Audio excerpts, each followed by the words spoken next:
Kilalang pastor sa Cagayan de Oro City na si Denver Andales na nasangkot sa umunoy sa Mr. Cagayan de Oro 2023 candidate na si Adrian Fornillos, inaresto ng kapulisan.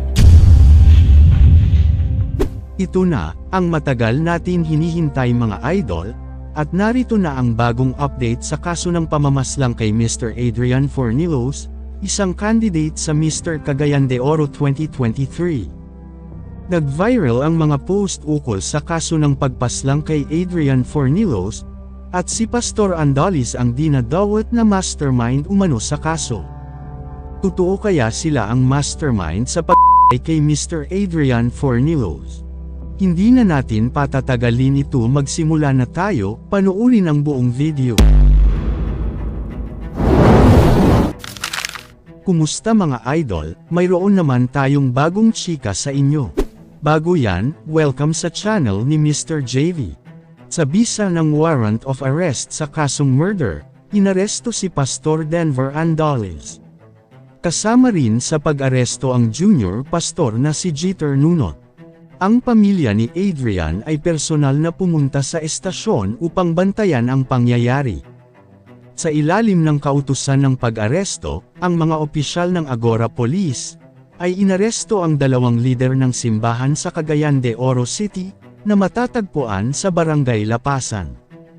Kaagad naman silang isinailalim sa mga hakbang ng booking proceedings.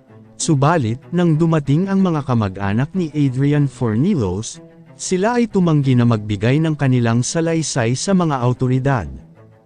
Ang pangunahing yugto ng kaganapang ito ay ang trahedyang naganap sa Barangay Nazareth sa Cagayan de Oro City, kung saan naganap ang pamamaslang kay Adrian. Siya ay na matapos barilin habang papunta sa tahanan ng isang kakilala para mag-ensayo para sa isang kompetisyon. Nagkaroon ng malalim na interes sa kaso ng pag-tay ni Adrian, matapos kumalat ito sa social media ang mga alegasyon na may relasyon di umano si Pastor Andales sa nobya ni Adrian. Maging ang junior pastor na si Jeter Nunot ay inaresto din. Lang mi sa mga ebidensya na among nakalap, at the same time sa process sa case build-up, napamatudan gyud dito na katog yung mga pangalan na nakagawa.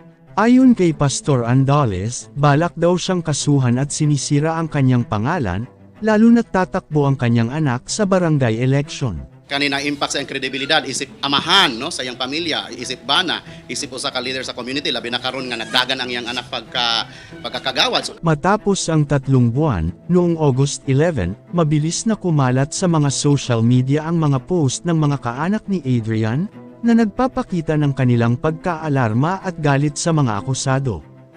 Isang bahagi ng kaso ay ang mga screenshot ng conversation ng kasintahan ni Adrian na si Joan Orog at kanyang kaibigan. Dito lumutang ang pangalang Pastor Denver Andales. Ito ang nagdala sa mga akusasyon laban sa kanila. Ngunit, inihayag naman ng abogado ni Pastor Andales na gagawin nila ang lahat upang mapatunayang inosente ang kanilang kliyente. man gyud na kay kung wala nini pasaka ang kaso, ang hunang-huna sa uban nga na-influensya na nabayran. Karon nga na mapasaka ang kaso mo ingon na pod ang uban nga guilty. So dili sa ta maghimog mga pronouncement unless ang korte naging mo ingon nga naa gyud siya guilty. Kung unsay procedure ma'am, mo lang gyud among buhaton regardless kung dakong tao or kuan. Basta kung unsay nasa procedure nato sa PNP ma'am, mo lang ang sundon. Sa isang live video, makikita ang buong pangyayari ng pag-aresto kay Pastor Andales, na nauna ng pinabulaanan ang alegasyon na ito. Saad nila, buo ang kanilang kalooban na harapin ang mga akusasyon na inihain laban sa kanila. Pinaninindigan nila na sila ay walang kasalanan at handang harapin ang kanilang mga akusasyon. Nakumpirma din nila na ang kasong kinakaharap ay murder. Bagamat muling itinatanggi ang lahat ng mga akusasyon sa kanila. Sa paglipas ng ilang oras, na may mga kasamang pulis na nagbibigay seguridad, naganap ang paglilipat ng mga akusado sa korte upang harapin ang kanilang kaso. Sinuot ni Pastor Andales ang kanyang kagamitang pangproteksyon at siya ay may posa sa kamay. Sinundan ito ng mga media na magbigay ng pahayag laban sa kanya. Sa kasalukuyan, sila ay nasa loob ng Cagayan de Oro City Jail Male Dormitory, at naghihintay ng kanilang pagdinig sa korte. Kung minsay sa katawhan, no, labi na kita mga Pilipino, kining kabahin ni sa atong dagan sa atong hustisya. Dili lang gid unta ta mawad-an og respeto, ihatag nato ang respeto, dignidad sa korte nga modungog sa bisan unsa nga kaso. Doon katong mga nag-akusar na, katong mga aduna na mga paghukom nga mauna gid kini ang guilty, inyo na kana, dili na may manubag ni ana, inyo man ang mga personal nga opinion. But again, walay opinion nga magmatter na karon kay didto man sa korte ang atong away. Pinaghahandaan nila ang kanilang depensa, ayon sa kanilang kampo. Samantala, si Joan Orog ay nasa ilalim ng pangangalaga ng PNP. At iyan ang mga pangunahing impormasyon tungkol sa kaganapan ng pag-aresto ng itinuturong mastermind sa pagpatay ni Mr. Adrian Fornillos. This is Adrian Norvic Fornillos, a delegate of Mr. CDO 2023 from Barangay Lapasan. Karon pangutan ng tika. Para sa imo, unsa ang kalinaw?